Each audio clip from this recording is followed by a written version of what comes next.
En el despacho del abogado la niña está nerviosísima.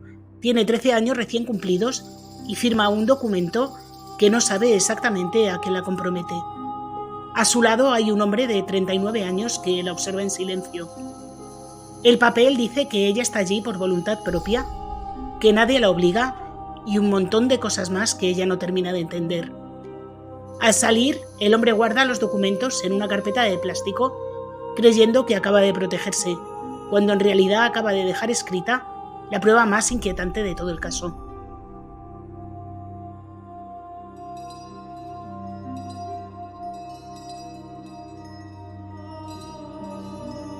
Hola a todos, yo soy Julia y hoy os traigo un caso terrible, una historia que empieza con una relación imposible, que durante meses tuvo denuncias, avisos, discusiones y advertencias que nadie supo detener a tiempo. Una historia con un final muy trágico, con 3 muertos y 2 familias destrozadas. Si quieres saber más, sé bienvenido. Aprovecho para agradeceros que veáis mis vídeos y ya sabéis que si os gustan os podéis suscribir, dejarme un like, activar la campanita, comentar, compartir y todas estas cosas, que a vosotros no os cuesta nada y a mí me ayuda un montón. Bueno, y recordad también que tengo un segundo canal que se llama Letra Pequeña y que os dejo enlazado en la cajita de información. Y ahora sí, no me enrollo más y vamos con la historia.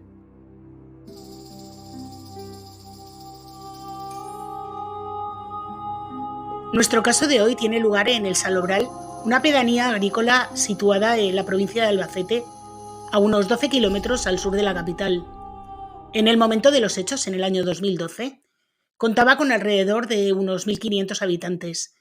Era un lugar pequeño, muy llano, rodeado de campos de labor y de caminos polvorientos, donde cada vecino conoce al de al lado y las familias se cruzan por la calle varias veces al día. Los vecinos definen el lugar como tranquilo de vida rutinaria donde la mayoría se dedica al campo y a la pequeña ganadería. Las casas, muchas de una sola planta, se agrupan en torno a la iglesia de San Juan Evangelista y la Plaza Mayor, que funciona como centro de reunión. Alrededor hay calles estrechas, como la calle de la Luz o la calle Mayor, que fue donde transcurrieron los hechos del 20 de octubre de 2012.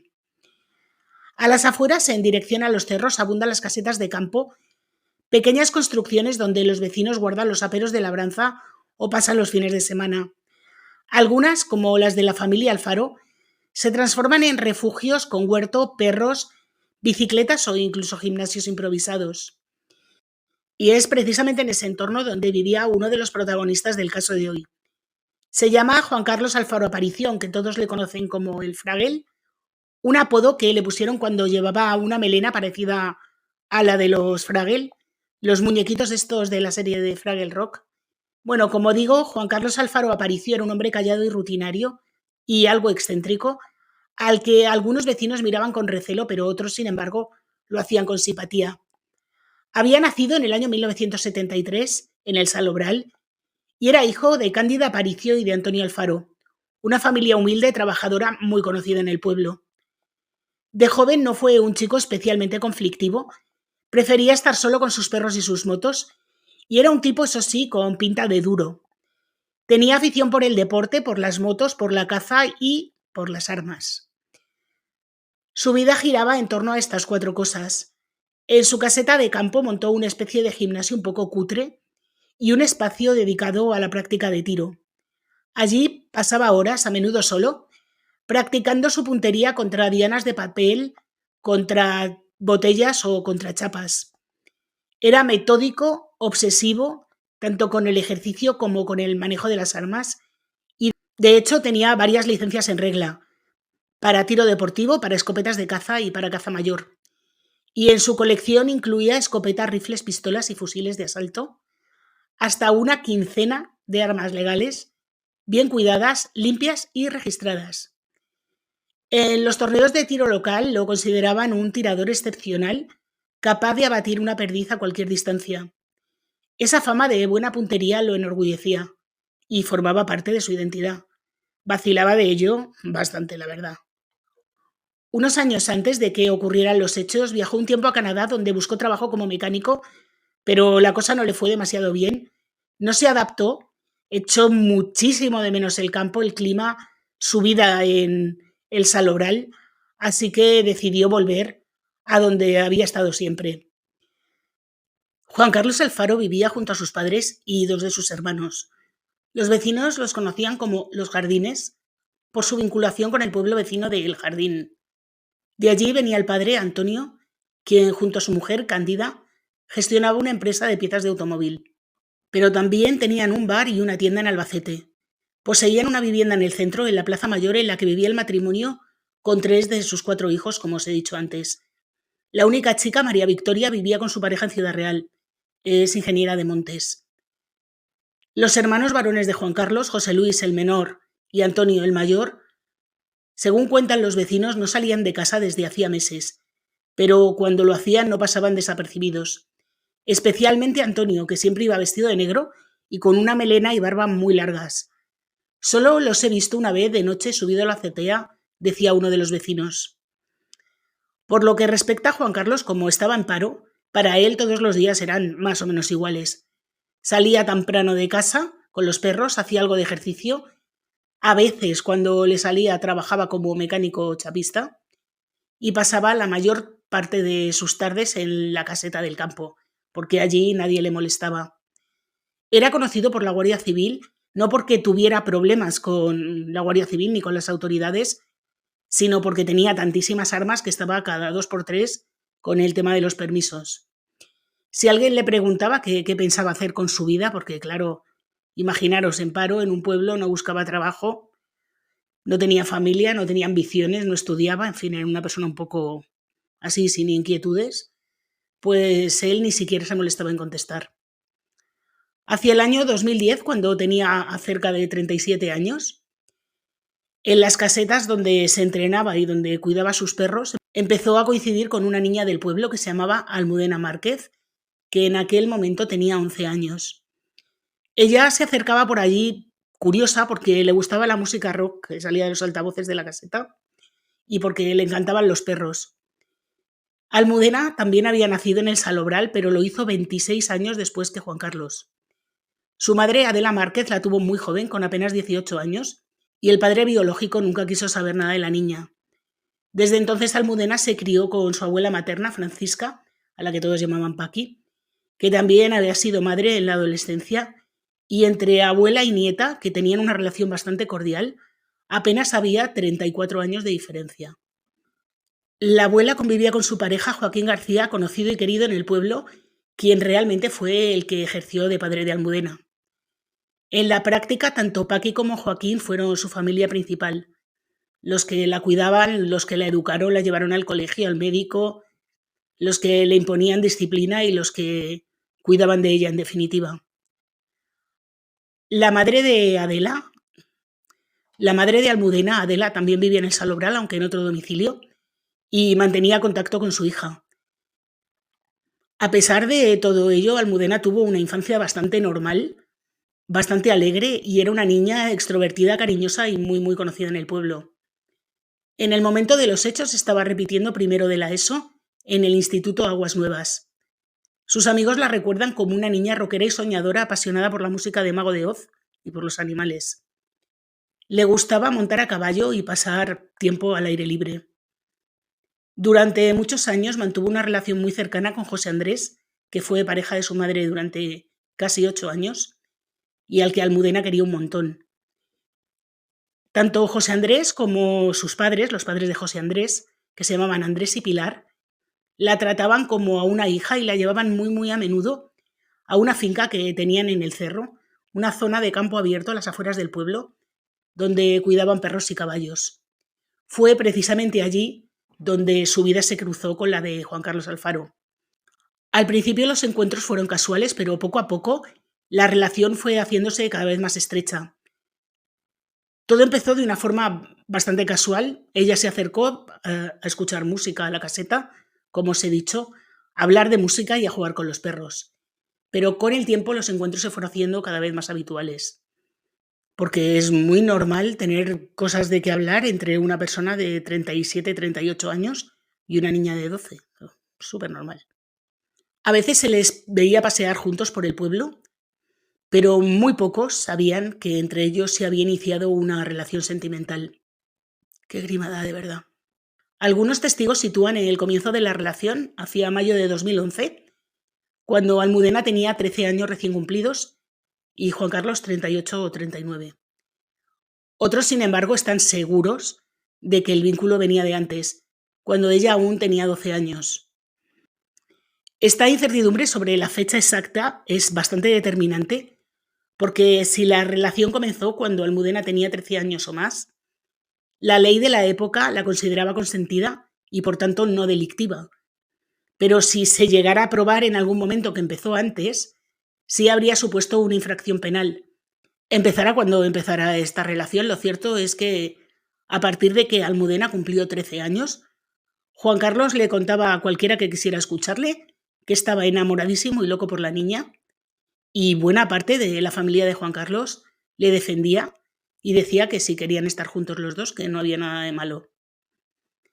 Sin embargo, cuando la madre se enteró de la relación, puso el grito en el cielo, como es normal, y acudió al cuartel de la Guardia Civil. Esto ocurrió en febrero de 2012. Denunció que su hija mantenía un noviazgo con un hombre mucho mayor que ella y expresó abiertamente su preocupación por si existían relaciones sexuales. En esa declaración dejó claro que Juan Carlos no la coaccionaba ni la forzaba y que Almudena decía estar con él por voluntad propia. La Guardia Civil remitió el atestado a la Fiscalía, que no apreció delito, al no haber indicio de violencia ni pruebas de que la relación se hubiera iniciado antes de que Almudena cumpliera los 13 años, edad mínima de consentimiento. Si os lo preguntáis, a partir de la reforma del año 2015, esta edad ha pasado a ser los 16 años. Este rechazo abierto por parte de la familia de Almudena provocó que Juan Carlos, consciente de que la situación era muy complicada, decidió, de alguna manera, por así decirlo, cubrirse las espaldas. Así que el 18 de abril de 2012, Juan Carlos convenció a Almudena y a un joven del pueblo que se llamaba Ismael y que tenía 19 años, para que le acompañaran a un despacho de abogados en Albacete. Juan Carlos quería que Ismael les acompañara como una especie de testigo o de apoyo neutral, y por un lado quería que alguien presenciara que Almudena iba a firmar un documento por voluntad propia, sin presión ni coacción, y por otro, que actuara como una especie de testigo informal. Como os digo, en el bufete de abogados, Almudena firmó un documento de 4 párrafos redactados con lenguaje jurídico en el que se declaraba que mantenía una relación sentimental con Juan Carlos y que lo hacía libre y voluntariamente, sin que nadie lo hubiera coaccionado ni forzado ni nada de ninguna manera. Aquel papel se convirtió en un salvoconducto, entre comillas, para Juan Carlos, según él, en una prueba que demostraba que no cometía delito alguno, por si alguien le denunciaba. Y por si fuera poco, semanas después le pidió a Almudena que escribiera de su puño y letra otra declaración en la que decía algo muy parecido a lo siguiente: yo, Almudena Márquez, de 13 años, consiento de manera voluntaria en mantener relaciones sexuales con Juan Carlos Alfaro Aparicio. La madre de Almudena, que estaba muy preocupada, un mes después de que Juan Carlos y Almudena fueran a este despacho de abogados, acudió nuevamente a la Guardia Civil a presentar una nueva denuncia que no difería en nada de la anterior y por la que obtuvo los mismos resultados que la anterior. O sea, pasaron de ella 100. Aunque en esta ocasión Almudena sí que estuvo declarando en la Guardia Civil lo mismo que llevaba diciendo todo el tiempo, que lo hacía libre y voluntariamente. Y como os he dicho antes, aquello no dio ningún resultado y Adela entonces decidió ir a la Policía Nacional de Albacete diciendo que temía bastante que su hija se fuera a vivir con Juan Carlos.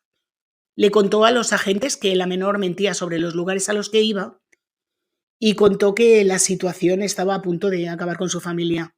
La Policía Nacional remitió nuevamente la denuncia a la Fiscalía de Menores y el juzgado nuevamente pues no apreció indicios de delito y volvieron a archivar la causa. Y con Adela con los nervios de punta llegamos al mes de agosto, cuando se encuentra con Juan Carlos en plena calle del Salobral. Se pone a gritarle, a insultarle y a decirle absolutamente de todo, entre otras cosas que iba a acabar con él, y se lió a patadas con la puerta trasera del coche. 2 días después de este incidente, Almudena no apareció en casa para dormir. La abuela, preocupada también, fue a la Guardia Civil a decir que la niña se había escapado por la ventana y que ella estaba convencida de que estaba con Juan Carlos. Los agentes tardaron exactamente 25 segundos en encontrarles en la caseta de campo. Almudena le dijo a los guardias civiles que estaba allí porque quería, pero finalmente tuvo que volver a casa porque era una menor de edad y sus tutores querían que volviera a casa.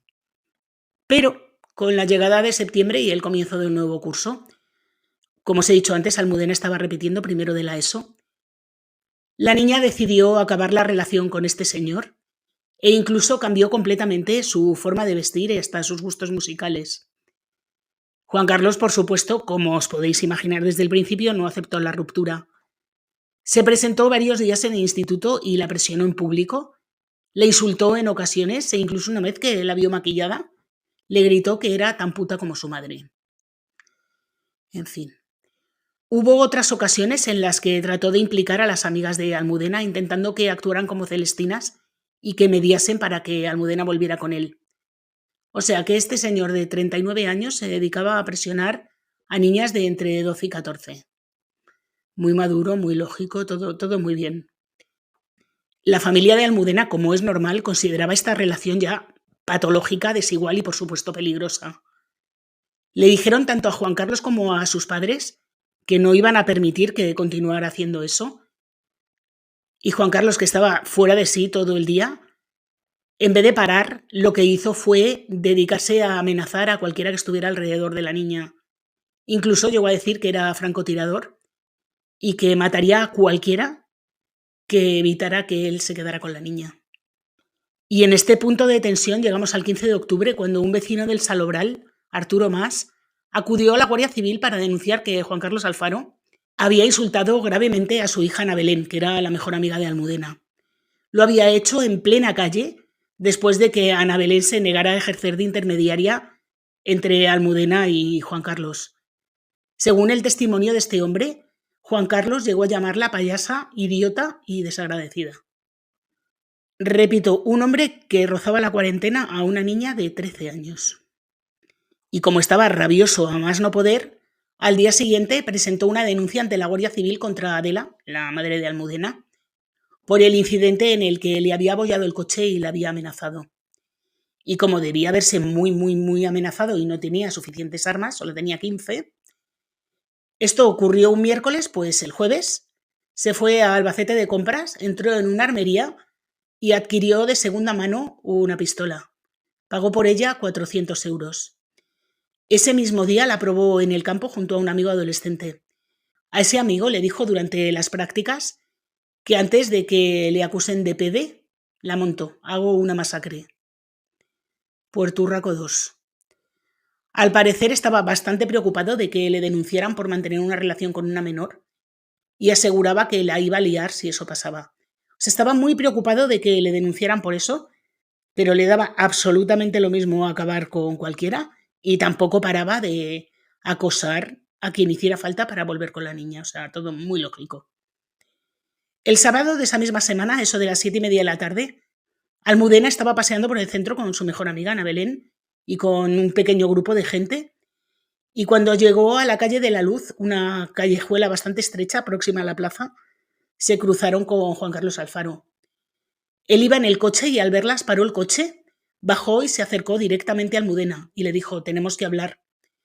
La niña, que ya estaba hasta el mismísimo moño de este señor, le respondió que no tenían nada que hablar. Así que Juan Carlos sacó la pistola y disparó varias veces a quemarropa. Los impactos alcanzaron de lleno a Almudena, que murió en el acto. Después miró fríamente a Ana Belén, la chica esta a la que había llamado payasa, etcétera, etcétera, y aún con el arma en la mano le dijo: a ti te dejo vivir. La chica se quedó paralizada y más tarde declaró ante la Guardia Civil que se sentía como una muñeca. Instantes después, Juan Carlos llamó al 112 y a la Guardia Civil y le dijo: he matado a una niña, a una niña, a una niña. Y no había manera de sacarle de ahí. Tras la llamada, Juan Carlos condujo hasta su casa, situada a 50 metros de donde disparó. Entró, se pertrechó y volvió a salir. Llevaba ropa militar, un chaleco táctico y la cara pintada de negro, cubierta por un pasamontañas, según contaron los testigos. Además, llevaba un rifle y una pistola adicional y muchísima munición. Se dirigió hacia la calle Mayor y comenzó a disparar una ráfaga de tiros al frente, sin un blanco definido. Se contaron entre 12 y 15 impactos en fachadas, escaparates y vehículos.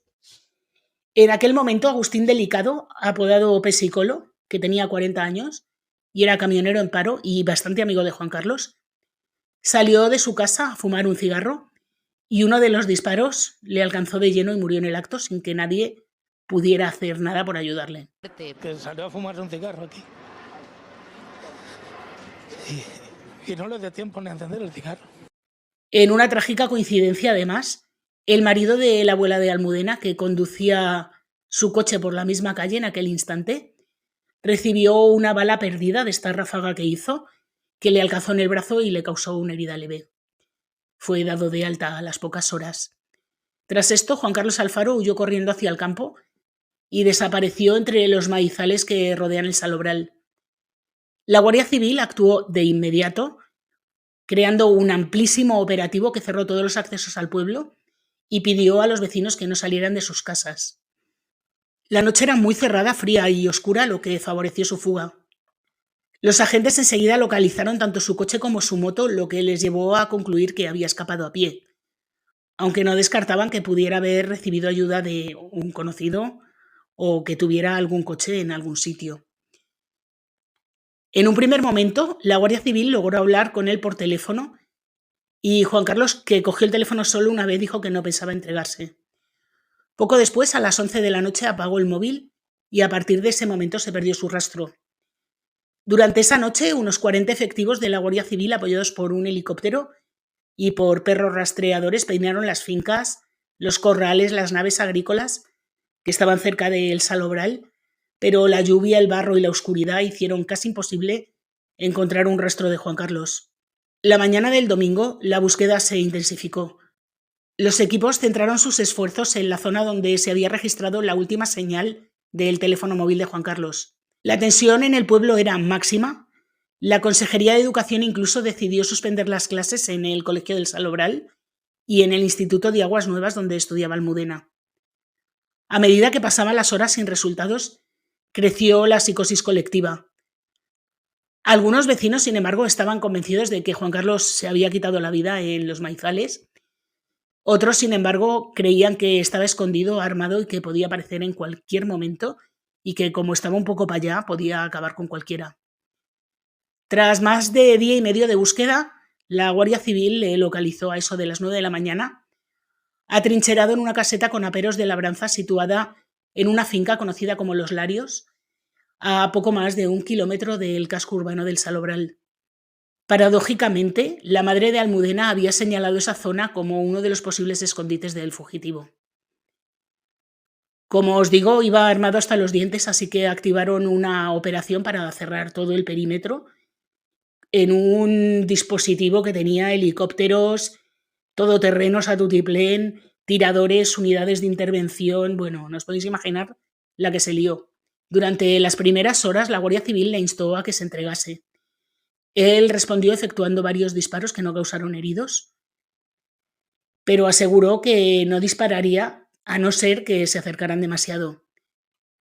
Pidió tabaco y un teléfono móvil nuevo, argumentando que la batería del suyo se había agotado y que quería comunicarse. Y además le pidieron a los padres de Juan Carlos que se pusieran en contacto con él, que hablaran con él para ver si quería rendirse. Incluso el negociador de la Guardia Civil llegó a pensar en algún momento que este loco iba a acabar entregándose pacíficamente, pero qué va. A eso de las 3 de la tarde, Juan Carlos salió de la caseta con la pistola en la mano, apuntándose él mismo a la cabeza, mientras avanzaba hacia donde estaban los agentes. Cruzó una valla y llegó a acercarse tanto que casi pisó a uno de los tiradores que estaban apostados en el suelo. Los expertos creen que estaba intentando provocar un autodesvivimiento policial, buscando que alguien acabara con él, pero nadie lo hizo. Así que, al final, terminó apretando el gatillo él mismo. Hemos intentado convencerle, aparentemente estaba prácticamente convencido, pero ha salido con con la pistola en la mano, ha caminado un poco por el interior de la parcela y al final se ha disparado. ¿Dónde se ha disparado? ¿Dónde se ha disparado? En la cabeza. Aunque fue trasladado con vida al hospital, murió poco después. En el registro posterior que se hizo a la caseta donde se había refugiado, la Guardia Civil encontró un cuaderno manuscrito en el que había ido anotando pensamientos sobre su vida y su relación con Almudena. Y mientras el cerco policial se fue estrechando alrededor de Juan Carlos, en el tanatorio municipal de Albacete el funeral por Almudena Márquez se estaba celebrando. Y 2 horas después se ofició el de Agustín Delicado, el pesícolo, en la parroquia de San Juan Evangelista en el Salobral. A los pocos días se celebró un funeral bastante discreto y tenso, al que acudieron unas 200 personas por Juan Carlos Alfaro, en el mismo tanatorio de Albacete y en la misma sala donde se había velado a Almudena. Mira, me parece una coincidencia tan horrible. Me dan escalofríos. Y bueno, claro, como el perpetrador había fallecido, pues evidentemente no hubo juicio, ni condena, ni nada. Y aunque en mi opinión este caso evidentemente solo tiene un culpable, que evidentemente es Juan Carlos Alfaro, sí que tiene mucha gente que podría haber parado todo esto y que no lo hizo. No voy a decir la Guardia Civil, que yo creo que la Guardia Civil sí que hizo sus intentos porque esto parara, pero la familia de Juan Carlos no, la Fiscalía tampoco, ni tampoco los amigos y conocidos de Juan Carlos, cosa que me parece bastante alucinante. Porque yo creo que queda bastante claro que este hombre era un enfermo mental. Incluso la propia Almudena llegó un momento en que se dio cuenta de ello en sus redes sociales, en las que escribía bajo el seudónimo de Oscuridad. Llegó a escribir 2 mensajes bastante inquietantes. Uno de ellos decía: tú das pena queriendo estar con una niña de 13 años como yo. Y otro que decía: una nunca sabe lo que el destino le tiene reservado. Qué horror, ¿eh? Y bueno, si os preguntáis en qué quedó la denuncia de Juan Carlos contra Adela, pues hubo juicio. Un juicio de faltas que evidentemente duró un suspiro, concretamente 8 minutos. Y esto es así porque los herederos de Juan Carlos, sus padres, ya habían renunciado a seguir adelante con la denuncia. O sea que llegaron al juicio, ratificaron que querían renunciar a todos los derechos que tenían sobre aquella denuncia, y sin la presencia de testigos de los hechos denunciados, la Fiscalía pidió la absolución de Adela.